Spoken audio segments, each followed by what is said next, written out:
Hello guys, welcome to the new chapter. Now we are going to start unit number 11 actually. It is called pricing analysis. Please remember before the start of this chapter.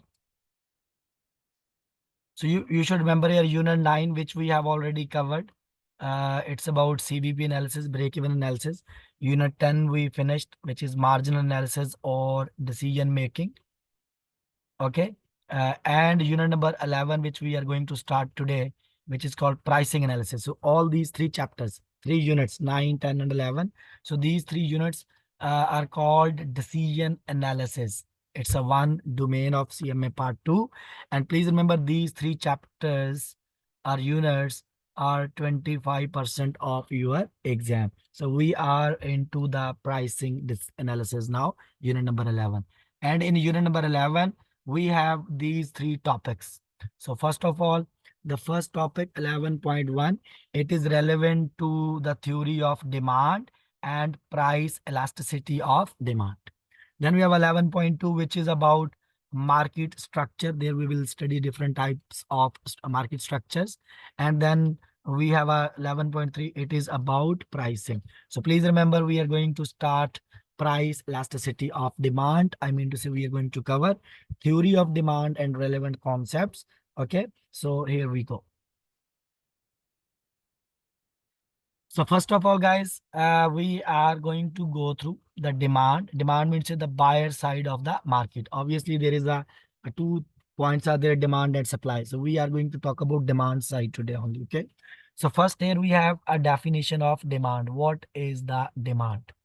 Please remember, demand and quantity demanded. These are two different things. So first I'm talking about only demand in general. What is demand? Demand is the schedule of amount.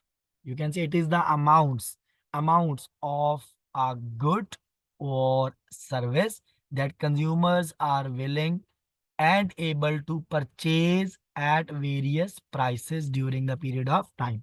So what it means simply, for example, if you are changing the price, let's assume price is $10 or $9, maybe at $10, let's assume people are buying 100 units of the product, and $9, let's assume people are buying 110 units of the product. So demand means it is the amount of goods or services. So this is the amount of goods or services. The people will buy 100 or 110 that consumers are willing to buy at various prices among during a period of time.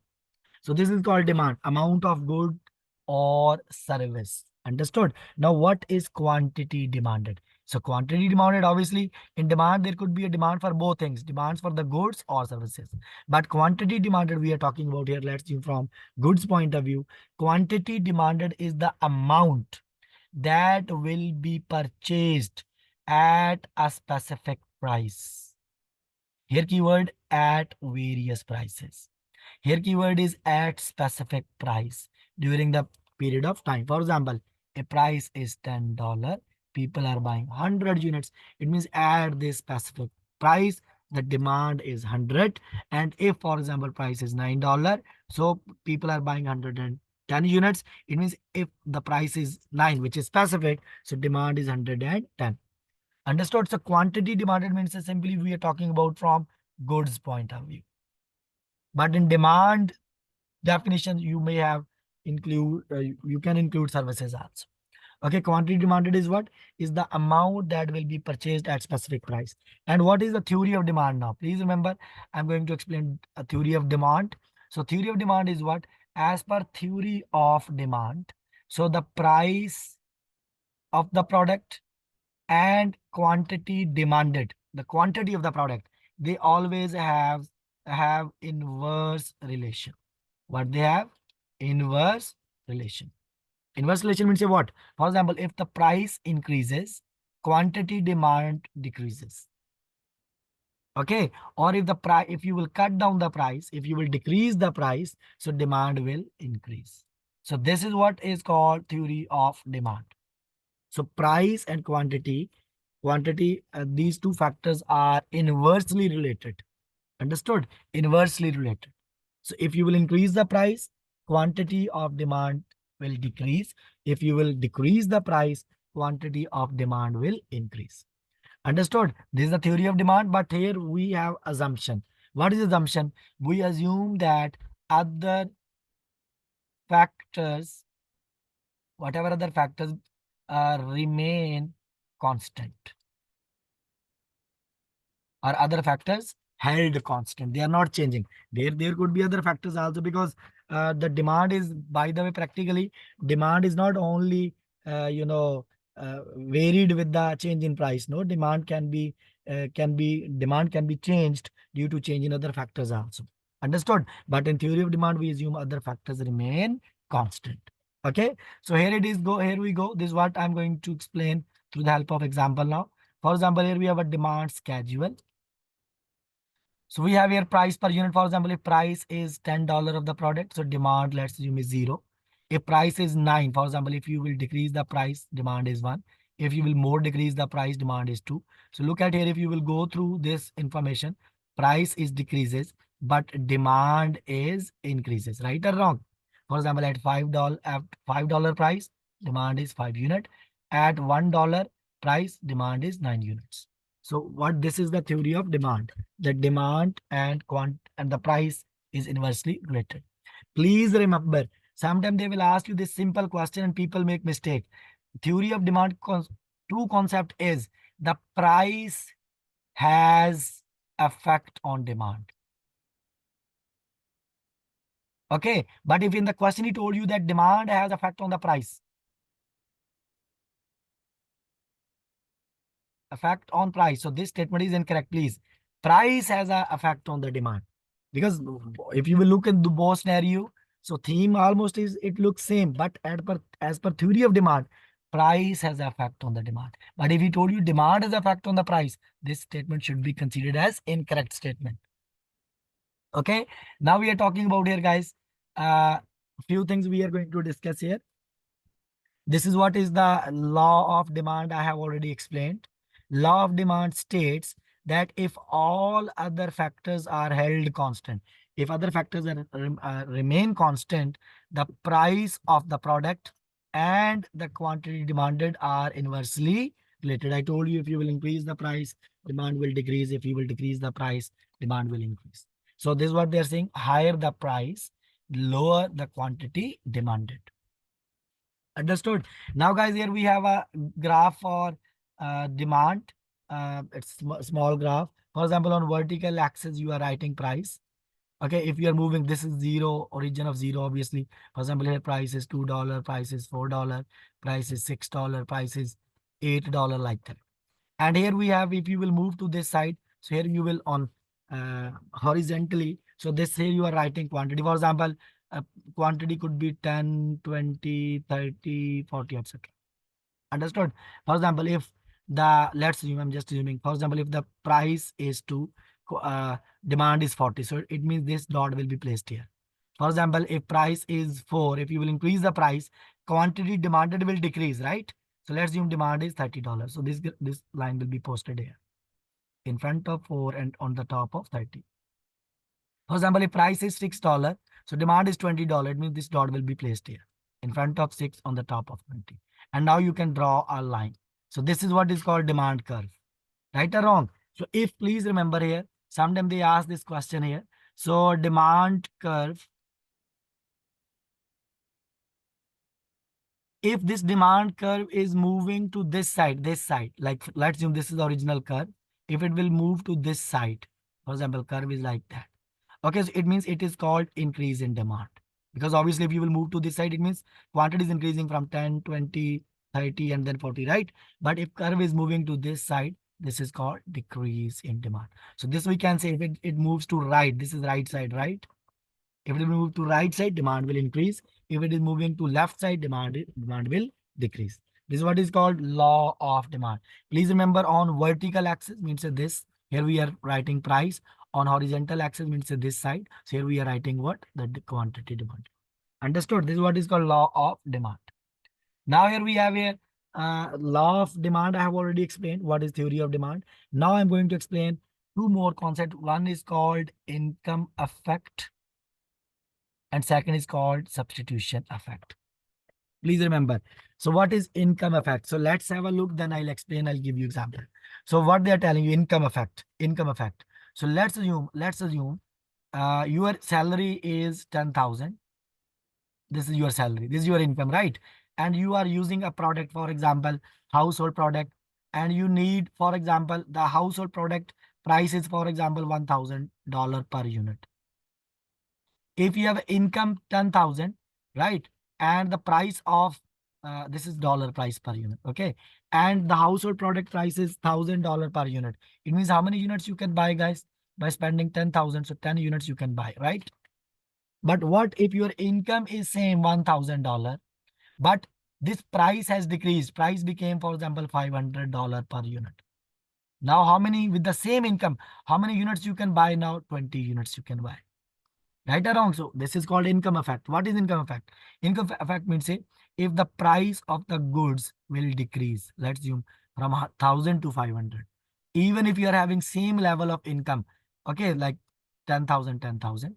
But what will happen here? Because the price has decreased, so you can buy more number of units, like from 10 to 20 units. You can buy more number of units by using the same level of income, but if the price decreases. Right or wrong? This is called income effect. Understood? It could be vice versa also. So this is what is written here. Income effect is what? As the price of a good falls, means say, like, for example, prices has reduced from 1,000 to 500, consumers have more buying power. How more buying power? Because with the same level of income, they can buy more units. So also called higher real income. Because when price decreases, usually it could be the factor of deflation also, right? So real income is increasing, so they can buy, because again read together, as the price of good falls, consumer has more buying power, means say more purchasing power, because they can buy more of good with the same amount of money. This is termed as income effect. Now, we have another concept which is called substitution effect. Let me give you example first, and then we'll go through what's written here. For example, we have a Pepsi company, and we have a Coca-Cola. For example, let's assume what happened here. The price, for example, of, because I'm assuming Pepsi is the replacement of Coca-Cola, right? So they are close substitute, right? So we are assuming, for example, if Pepsi is having price of $10, Coca-Cola is also having price $10, what will happen now? Please, if Pepsi will reduce the price from $10 to $5, so what will happen? Think here. If Pepsi will reduce the price, this is price. So what will happen? Number one, Pepsi, I'm assuming Coca-Cola is not changing price. Pepsi is changing price. If, because both are close substitute. If Pepsi will reduce the price from 10 to $5, so what will happen? Pepsi demand will increase, right? Because it's a law of demand. When price decreases, demand increases. But on the other hand, the change in price of the Pepsi will also affect the demand of Coca-Cola. Because Pepsi, when Pepsi prices decreases, Pepsi demand will increase, but Coca-Cola demand will decrease, because Coca-Cola you have to pay $10 to buy, but Pepsi you can buy $5. Obviously, you will select Pepsi to buy, right or wrong? So Pepsi demand will go up and Coca-Cola demand will go down. So it means what happened here? So Pepsi and Coca-Cola both are substitutes. So when you change the price of Pepsi, it will affect the demand of Coca-Cola. So simply when Pepsi price decreases, Coca-Cola demand decreases. On the other hand, now let's assume, if from the $10, if Pepsi is going to increase the price to $15. So what will happen here first? So price has increased now from 10 to 15. Number one, so number one, Pepsi demand will decrease because Pepsi is expensive. On the other hand, because Coca-Cola price is $10, so people will buy Coca-Cola now because Coca-Cola is cheaper than Pepsi. In this scenario, demand for Coca-Cola will increase. So it means what happened here? If price is decreasing of one product, it can decrease the demand of other product, but it can increase the demand of the same product, right? But if the price is increases of one product, it can decrease the demand of the same product, but it can increase the demand of substitute product. So what is written? This is called substitution effect. So now just you have to go through what is written here, substitution. So here we go. As the price of one good falls, like if the price of one good fall, it becomes cheaper. Obviously, people will buy the cheaper product, right? Relative to other goods. So other goods demand will decrease now. Right or wrong? Because other product will become expensive. So this is what is called substitution effect. Okay, so they're saying consumers will thus have a tendency to spend money on a cheaper product. Obviously, you will select a cheaper product if products have close substitutes in preference to the more expensive one. Obviously, you will select cheaper product as compared to expensive one, and this is termed the substitution effect. Now we have here one more thing to understand. That is called, this I already told you, change in demand. Like if curve will move to this side, it is called increase in demand. If it will move to this side, this is called decrease in demand. Now, guys, here we have here one more note. This note is for prestige goods. Prestige goods. Prestige means expensive. Please remember, guys, there is always difference between normal goods and prestige goods. For normal goods, theory of demand says what? If price increases, demand decreases. If price decreases, demand increases. This is price, this is demand. This is for normal. But for prestige goods, for prestige goods, it could be different. When price increases, demand will increase. For example, if you are a rich person, obviously you don't want to buy ordinary things, right? You want to buy something iconic kind of product, right? So iconic product in your eyes would be the product with the higher prices, right or wrong? So for example, Rolls Royce. If Rolls Royce will increase the prices, maybe demand will increase because it will become more iconic product. Okay, more symbolic product. It will become a status symbol. It is already status symbol. But what if, what if Rolls Royce will decrease the price? Obviously, maybe people, it will become ordinary product. Everyone will buy. Then what may happen? Maybe the demand for prestige product uh, can decrease. The reason is that don't think that everyone is buying, demand will increase. The reason is that we are talking about the same class of customer which they were buying before. For them, demand will decrease. Understood? So this is the concept for prestige goods. Because for prestige goods, price may have different effects on demand, but for normal goods, price may have different effect on demand. Now, guys, here we are talking about price elasticity of demand. What does mean by price elasticity? So this is the question from where sometimes they ask some calculations. Price elasticity of demand. So please remember, price elasticity of demand mean to say what? It measures. So price elasticity of demand is written, is denoted with the word ED. Okay. So it measures, what it measures? The sensitivity of a quantity demanded of a product to a change in its price. So what it means, for example, please let me give you example. So simply you are taking delta Q over delta P to calculate the price elasticity of demand. Delta Q means a change in quantity. It is called change in quantity. And delta P stand for change in price. And what is price elasticity of demand? Actually, you want to see how sensitive your quantity is towards the change in price. For example, let's assume, I'm just assuming price and quantity. And I'm saying these are delta P, this is the delta Q. Delta represents change. For example, if price is changed by $1, let's assume price is decreased by $1. It has decreased. But quantity, this is $1, or you can say 1%. Let's say in terms of percentage. Let's assume price of the product has decreased by 1%. What happened? Quantity, quantity, quantity of the product has increased by 1%. So this is called unitary elastic. Unitary elastic. Price elasticity of demand, I'll explain. So what it means here. So price elasticity of demand formula, I'll explain, don't worry. So I have assumed price has decreased by 1%, demand has increased by 1%. So this, it means that change in price, change in price and change in quantity is same. So this can also happen. For example, you have decreased the price by 1%, but demand has increased by 10%. Right or wrong? Now look at here. Here demand is uh, change in demand. This is change in demand. Change in demand is greater than change in price. Sometime here what happened? Change in demand was equal to change in price. Here what happened? Change in demand is greater than change in price.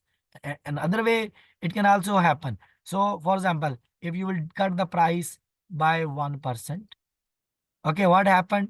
So demand has increased by only 0.5%. So now here you can look at a change in demand is less than change in price. So this is actually called elasticity. Like how sensitive your demand is towards the change in price.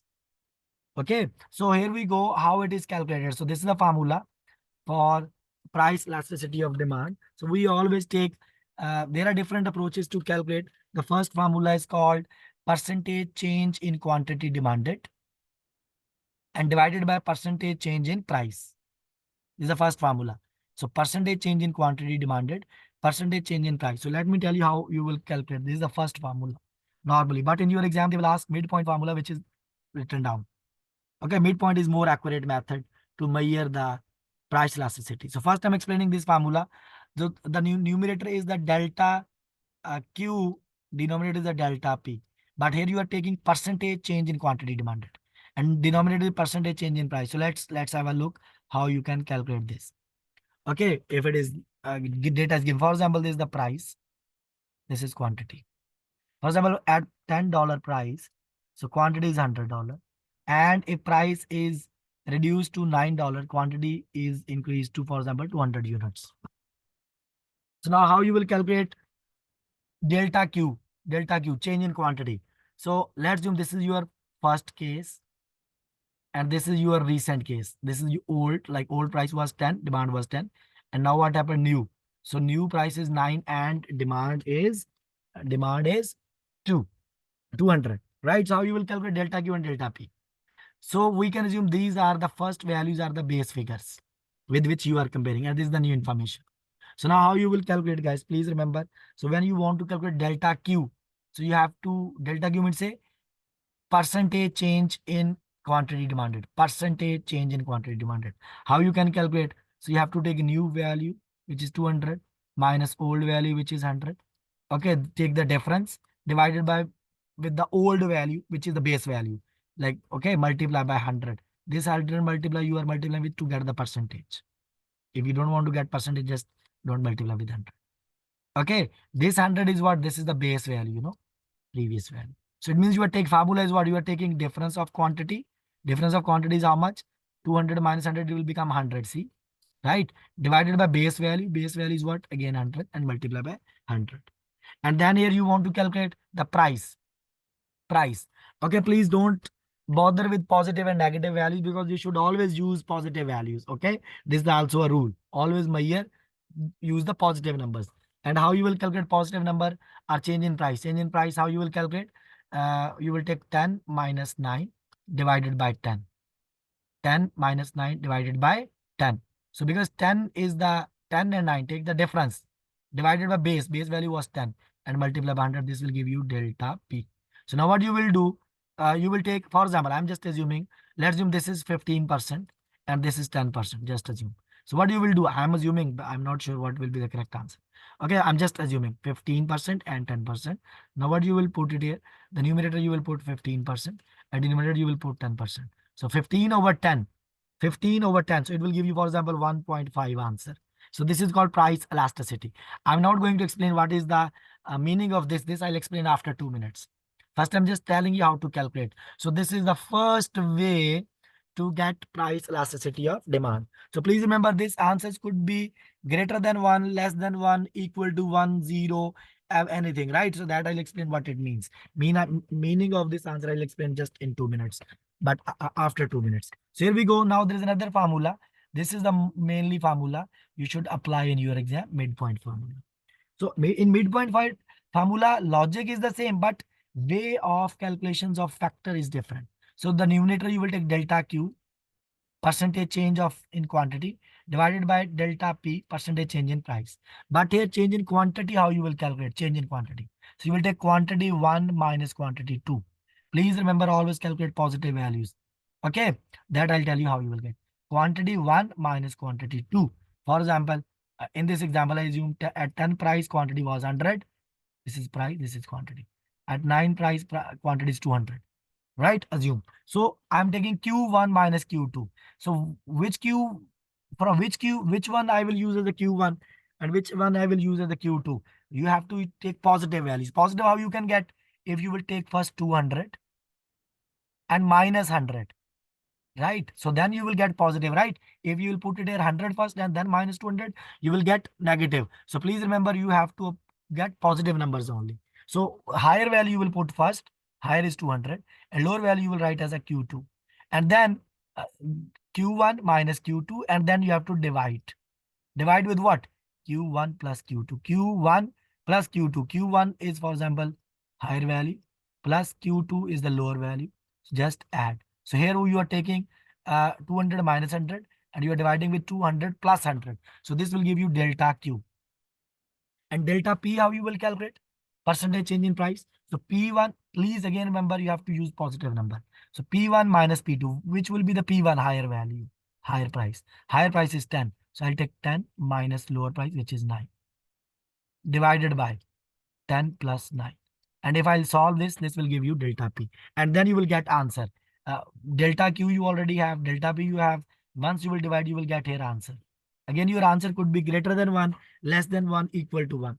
Okay, so now I'm going to explain what does mean by this answer. If it is greater than 1, equal 1, or less than 1. So let's have a look here, for example. So these are the scenarios there. So here we have a first example. Let's have a look. Then I'll explain the logic of that. Okay, answer. So for example, we have here total quantity demanded. We have a total price per unit. And what is the question? So here you are given different prices, different quantity. So what is the question? You have to calculate price elasticity of demand when the price falls from 30 to $25. So this is 30 to 25. It means this is a scenario. This is a scenario. This is 30 to $25. So now what you will do here, guys, you will calculate here delta Q divided by delta P to get price elasticity of demand. Delta Q, how you will get? You have to apply this formula, Q1 minus Q2, right? Divided by Q1 plus Q2. And then you have to divide P1 minus P2 divided by P1 plus P2. And I told you Q1, you will always keep higher value. Q means a quantity. Higher quantity is what? 230. Because we are calculating price elasticity at the price of 30 and 25. Here, these are the quantities, right? So I'll pick higher value, 230, minus lower value, 225. And obviously it will give you how much? 5. And divided by Q1. Q1 is going to be 230 plus 225. Right? If I'll add, it is going to give you how much? Maybe 455. It means 5 divided by 455. 5 divided by 455 will be the numerator, right?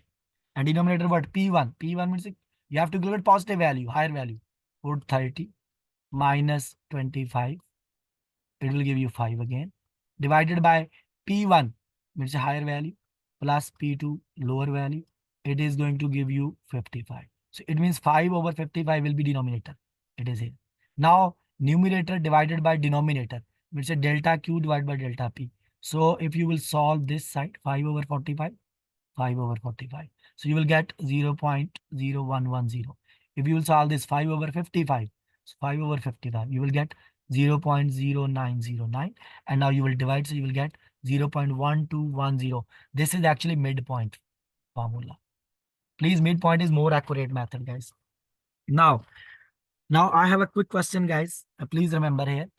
What does mean by this answer? Now you can look at it. This answer is less than 1, okay? Because it starts with 0.12. So please remember here. So there are different scenarios. Scenario number 1, if your answer is greater than 1.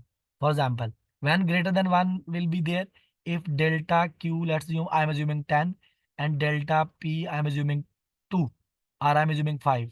Delta P means a change in price. Answer will be 2. So this answer is greater than 1. So what it means? It means change in quantity is bigger because it is 10. Change in quantity is bigger than change in price, right? 10 is bigger than 5. That's why your answer is more than 1. So this scenario, whenever answer is more than 1, this is called relatively elastic range. And please, here I'm telling you your decision also. Please, please, please.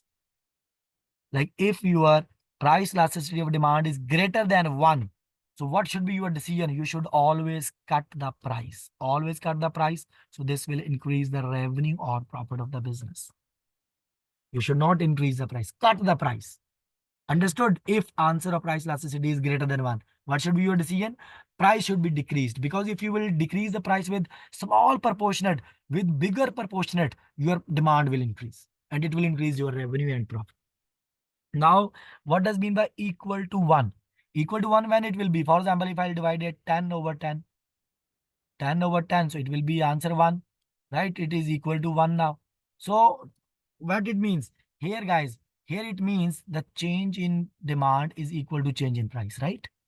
That's why answer is 1. And in that scenario, even you will increase the price or you will decrease the price, it is not going to affect your revenue. No effect on revenue, please. And here, decision is what?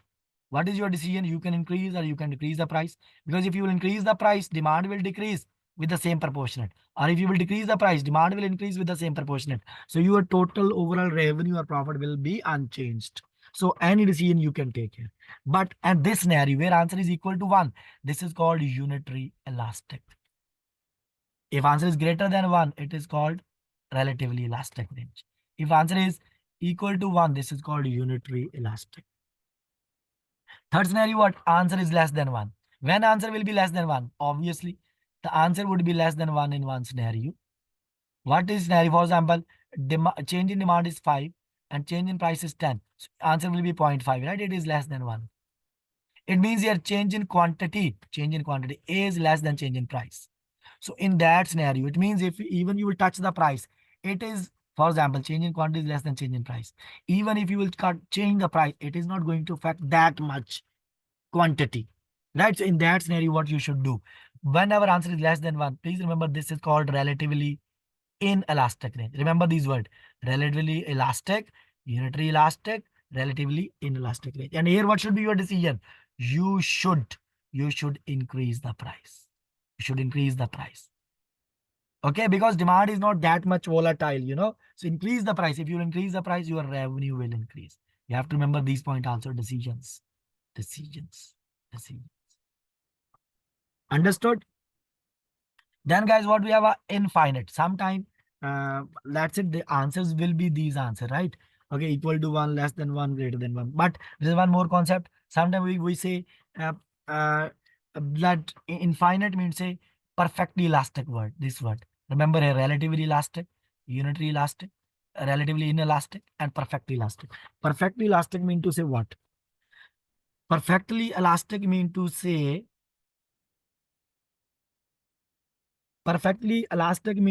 like, for example, please remember, let me explain here what it means. Perfectly elastic means say I can explain in the context of one thing, then it will be easy. Perfectly elastic means to say, obviously, perfectly elastic means to say price has greater effect on your demand. How? For example, let's assume, we can assume here one scenario, and it will happen in perfect competition or in monopolistic competition. What it means? It means, for example, where you have many sellers. And for example, if they are selling same products, let's assume. For example, you have a seller A, B, C, D, E. All these companies are selling same product. Please remember, if company, let's assume price is $10, $10, $10 for product. Because there is a competition, nah? You cannot increase the price. What if the company A will decrease the price to $9? So what will happen? And if other is not changing the price, so obviously for sure the P customer will buy the product from company A because they are selling the cheaper. But what if the company A will increase the price? No one will buy from the company A because in market plenty of suppliers are available who are selling the same product at economical prices.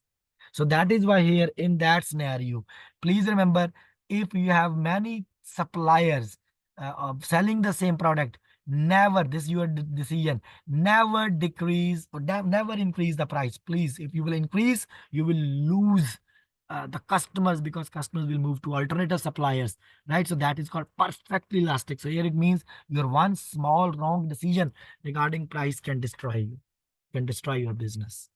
This is called what? Perfectly elastic. Like, obviously it will change. Even if you will cut the price, you will get more number of customers. If you will increase the price, you will lose all the customers. That is called infinite case or perfectly elastic case. Now we have here one more scenario, fifth answer thing, that is called equal to zero. This is equal to zero means say this is called perfectly inelastic. See, I told you different terms. Don't forget these terms. These terms are very important. It will help you to solve many questions. If answer is greater than 1, it is called relatively elastic. Equal to 1, unitary elastic. Less than 1, relatively inelastic. Infinite, perfectly elastic. And now we have a perfectly inelastic. Perfectly inelastic means say price is not going to have any effect on your demand. That is perfectly inelastic. For example, drugs. In case of drugs, obviously, let's assume if I'm the drugs addicted person, even supplier will increase the price, I will buy the drug. Even he will cut the price, I will buy the drug.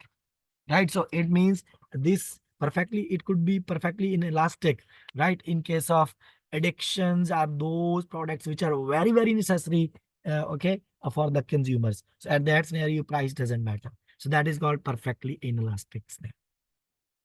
Now we have a couple of questions here, guys. So this I already told you what does mean greater than 1, equal to 1, less than 1, infinite, equal to 0. So I told you terms greater than 1 means say relatively elastic, equal to 1, unitary elastic, less than 1, relatively inelastic, infinite, perfectly elastic, equal to 0, perfectly inelastic. Remember these words, guys. And I already told you these decisions also what you should do. So you can go through here. So this is the revenue. This is revenue is written and it is written price. Okay. Price increases in case of elastic range. I already told you in a last elastic range. So you should always decrease the price. Your revenue will, you should decrease the price. Your revenue will increase. Right? This should be your decision. And if you are unitary elastic, even you are increasing or decreasing price, it will not affect. And if you are in elastic range, so then you should increase the price, then your revenue will increase. Understood? If you will decrease the price, revenue will decrease. This I already told you, by the way, it is just written under graphical sheet. So we have here one, two, three questions I will perform with you guys now. You can get the idea how question will be discussed. For example, they're saying in a pharmaceutical industry where diabetic, meant to say a diabetic patient must have insulin, obviously, no matter what the cost and where there is no substitutes. They're saying if you are diabetic patient, obviously we have to take insulin, right? So whatever the cost it is, we will pay. So and we don't have any other substitutes. So the diabetic demand curve is best to describe as what? It should be perfectly inelastic because here price is not going to affect, because I told to give you example of drugs. Same can be applied on medicines also. Whatever the price it is, so we will buy because we want to live in this world, right? So this is called perfectly elastic. So it will be perfectly inelastic, right? Perfectly inelastic. Then question number 2, after completing the marketplace analysis of product Z, a company's accountant has determined that a price change from 25 to $20, like if you change price from 25 to 20, will result in demand increase for product Z from 1,000 units to 1,500. Like for example, if your price is 25, demand is 1,000 unit. If your price, you will decrease the price to $20, demand will be 1,500 unit. Based on the information provided, what is the price elasticity of demand for product Z by using midpoint formula? Midpoint formula, I told you what is the formula, guys. So we'll take here this formula you will apply. This is the Q1 minus Q2, right or wrong? So you should use positive values, by the way. Okay, so if you take 1,000 minus 1,500, it will give you minus 500. So ignore positive and negative values. So you should use positive. So how we can solve? We can solve this way. So we have to take price elasticity of demand, which is equal to percentage change in demand quantity divided by percentage change in price. So midpoint formula, how you can solve? So this is quantity. So we'll take 1,500 Q1 minus Q2 1,000 divided by Q1 1,500 plus Q2 1,000. So if you will solve, this will give you 500 here divided by 2,500 here. Okay, it means numerator is 500 divided by 2,500. Same way you should use price. So 2,000 price is this data. 25 minus 20 divided by 25 plus 20. So it means here you will get 5, here you will get 45. It means numerator is 5 over 500 over 2500. Denominator is 5 over 45. So if you will get this, 500 over 2500, 5 over 45. If you will solve this side, you will get 0.2. If you will solve this side, you will get 0.1111. And then you will take delta Q over delta B. So answer would be 1.8. This is how, guys, question will be tested. I can show you one more question. Look at here. They're saying if demand for product is elastic, which one of the following would be true? A increase in price would increase in total revenue. Elastic means what? Answer is greater than 1. This is called elastic. Where, I mean, for example, where delta Q over delta P. Delta Q is greater than delta P. So it means what it means. In this decision, I told you what should be your decision. Whenever change in price is smaller and change in quantity is bigger, like if you will, it means if you will change price with smaller proportionate, it will have bigger effect on quantity, right? In that scenario, I told you should cut the price. This will increase your revenue. This should be your decision, right? I told you. So you have to find this option where it is written. Increase in price, increase total revenue. No. Decrease in price, increase total revenue. So decrease in price would increase in total revenue. Yes, this is correct option. Right or wrong? This is how question will be tested, guys. I hope so it is clear. So we are done with the 11.1. So in next class, we'll study the next topic of the same chapter. Is that clear, guys?